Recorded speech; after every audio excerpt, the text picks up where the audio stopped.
ಮಳೆ ಮಳೆ ಮಳೆ ಇದೇನಪ್ಪ, ಚಳಿಗಾಲ ಪ್ರಾರಂಭವಾಗಿ ತಿಂಗಳಾದರೂ ಇವರು ಮಳೆ ಜಪ ಬಿಡ್ತಿಲ್ಲ ಅನ್ಕೋತಿದ್ದೀರಾ?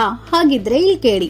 ದಿತ್ವಾ ಎಂಬ ಚಂಡಮಾರುತದ ಪ್ರಭಾವದಿಂದ ರಾಜ್ಯದಲ್ಲಿ ಮುಂದಿನ 3-4 ದಿನಗಳವರೆಗೆ ಕೆಲ ಜಿಲ್ಲೆಗಳಿಗೆ ಮಳೆಯ ಮುನ್ಸೂಚನೆಯನ್ನ ಇದೀಗ ಹವಾಮಾನ ಇಲಾಖೆ ನೀಡಿದೆ. ಬನ್ನಿ ಹಾಗಿದ್ರೆ ದಿತ್ವಾ ಚಂಡಮಾರುತದ ಪ್ರಭಾವ ಮತ್ತು ಯಾವ ಜಿಲ್ಲೆಗಳಲ್ಲಿ ಮಳೆಯಾಗಲಿದೆ ಅಂತ ಈ ವಿಡಿಯೋದಲ್ಲಿ ನಿಮಗೆ ತಿಳಿಸ್ಕೊಡ್ತೀವಿ. ಅದಕ್ಕಿಂತ ಮುಂಚೆ ನಿಮ್ಮ ಜಿಲ್ಲೆ ಯಾವುದು ಅಂತ ಮರೆಯದೆ ನಮ್ಮ ಕಮೆಂಟ್ ಬಾಕ್ಸ್ ನಲ್ಲಿ ಕಮೆಂಟ್ ಮಾಡಿ. ಹಾಗೂ ನೀವಿನ್ನು ನಮ್ಮ ಚಾನೆಲ್ ಸಬ್ಸ್ಕ್ರೈಬ್ ಮಾಡ್ಕೊಂಡಿಲ್ಲ ಅಂದ್ರೆ ಈಗಲೇ ಸಬ್ಸ್ಕ್ರೈಬ್ ಮಾಡಿ, ಪಕ್ಕದಲ್ಲೇ ಬರುವ ಬೆಲ್ ಐಕನ್ ಕೂಡ ಕ್ಲಿಕ್ ಮಾಡಿ. ಹೌದು, ಬಂಗಾಳ ಕೊಲ್ಲಿ ಹಾಗೂ ಶ್ರೀಲಂಕಾದ ಕರಾವಳಿಯಲ್ಲಿ ವಾಯುಭಾರ ಕುಸಿತವಾಗಿದ್ದು ಅದು ಚಂಡಮಾರುತವಾಗಿ ಬದಲಾಗಲಿದೆ ಎಂದು ಈ ಹಿಂದೆ ಹವಾಮಾನ ಇಲಾಖೆ ತಿಳಿಸಿತ್ತು. ಈ ಚಂಡಮಾರುತಕ್ಕೆ ಇದೀಗ ದಿತ್ವಾ ಎಂದು ಹೆಸರಿಡಲಾಗಿದೆ.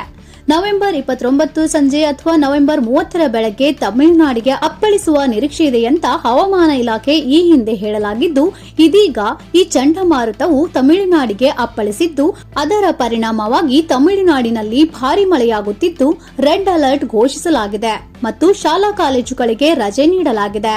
ಈ ಚಂಡಮಾರುತವು ಶ್ರೀಲಂಕಾಕ್ಕೂ ಕೂಡ ಅಪ್ಪಳಿಸಿದ್ದು ಅದರಿಂದ ತತ್ತರಿಸಿರುವ ಶ್ರೀಲಂಕಾಕ್ಕೆ ಭಾರತ ಆಪರೇಷನ್ ಸಾಗರ್ ಬಂಧು ಮೂಲಕ ನೆರವು ನೀಡುತ್ತಿದೆ.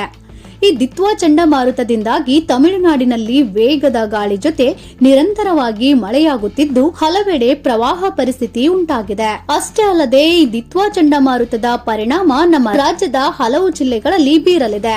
ಅದರಿಂದ ಇಂದಿನಿಂದ 3-4 ದಿನ ಭಾರಿ ಮಳೆಯಾಗುವ ಸಾಧ್ಯತೆ ಇದೆ ಎಂದು ಹವಾಮಾನ ಇಲಾಖೆ ಮುನ್ಸೂಚನೆ ನೀಡಿದೆ. ತಮಿಳುನಾಡು ಹಾಗೂ ಆಂಧ್ರದ ಗಡಿಗೆ ಹೊಂದಿಕೊಂಡಿರುವ ರಾಜ್ಯದ ಭೂಪ್ರದೇಶದಲ್ಲಿ ಮಳೆಯಾಗುವ ಸಾಧ್ಯತೆ ಇದೆ. ಹಾಗಾಗಿ ರಾಜ್ಯದಲ್ಲಿ ಮುಂದಿನ 3-4 ದಿನಗಳವರೆಗೆ ಯಾವ ಜಿಲ್ಲೆಗಳಲ್ಲಿ ಮಳೆಯಾಗಲಿದೆ ಅಂತ ನೋಡೋದಾದ್ರೆ ಬೆಂಗಳೂರು ನಗರ, ಬೆಂಗಳೂರು ಗ್ರಾಮಾಂತರ, ಮೈಸೂರು, ರಾಮನಗರ, ಚಾಮರಾಜನಗರ, ಚಿಕ್ಕಬಳ್ಳಾಪುರ, ಕೋಲಾರ, ಹಾಸನ, ಕೊಡಗು, ಮಂಡ್ಯ, ತುಮಕೂರು, ಕರಾವಳಿ ಜಿಲ್ಲೆಗಳು ಹಾಗೂ ಉತ್ತರ ಒಳನಾಡಿನ ಕೆಲವು ಜಿಲ್ಲೆಗಳಲ್ಲಿ ಮಳೆಯಾಗುವ ಸಾಧ್ಯತೆ ಇದೆ ಎಂದು ಹವಾಮಾನ ಇಲಾಖೆ ಮಾಹಿತಿ ನೀಡಿದೆ. ನೋಡಿದ್ರಲ್ಲ, ಈ ದಿತ್ವಾ ಚಂಡಮಾರುತದ ಪ್ರಭಾವವು ನಮ್ಮ ರಾಜ್ಯದಲ್ಲಿಯೂ ಕೂಡ ಬೀರಲಿದ್ದು ಈ ಕೆಲ ಜಿಲ್ಲೆಗಳಿಗೆ ಮಳೆಯಾಗುವ ಸಾಧ್ಯತೆ ಇದೆ ಎಂದು ಹವಾಮಾನ ಇಲಾಖೆ ಮುನ್ಸೂಚನೆ ನೀಡಲಾಗಿರುವ ಮಾಹಿತಿಯನ್ನ ನೀವು ತಿಳಿದುಕೊಂಡಿರುವ ಹಾಗೆ ನಿಮ್ಮ ಸ್ನೇಹಿತರಿಗೂ ಹಾಗೂ ಸಂಬಂಧಿಕರಿಗೂ ಈ ವಿಡಿಯೋನ ಶೇರ್ ಮಾಡುವ ಮೂಲಕ ಅವರಿಗೂ ಈ ಮಾಹಿತಿಯನ್ನ ತಲುಪಿಸಿ. ಹಾಗಾಗಿ ಈ ವಿಡಿಯೋ ನಿಮಗೆ ಇಷ್ಟ ಆಗಿದ್ರೆ ಲೈಕ್ ಮಾಡಿ ಹಾಗೂ ಇನ್ನೂ ಇಂಥ ಹೆಚ್ಚಿನ ಮಾಹಿತಿ ಮತ್ತು ವಿಡಿಯೋಗಳಿಗಾಗಿ ತಪ್ಪದೆ ನಮ್ಮ ಚಾನೆಲ್ ಸಬ್ಸ್ಕ್ರೈಬ್ ಮಾಡ್ಕೊಳ್ಳಿ. Thank you for watching.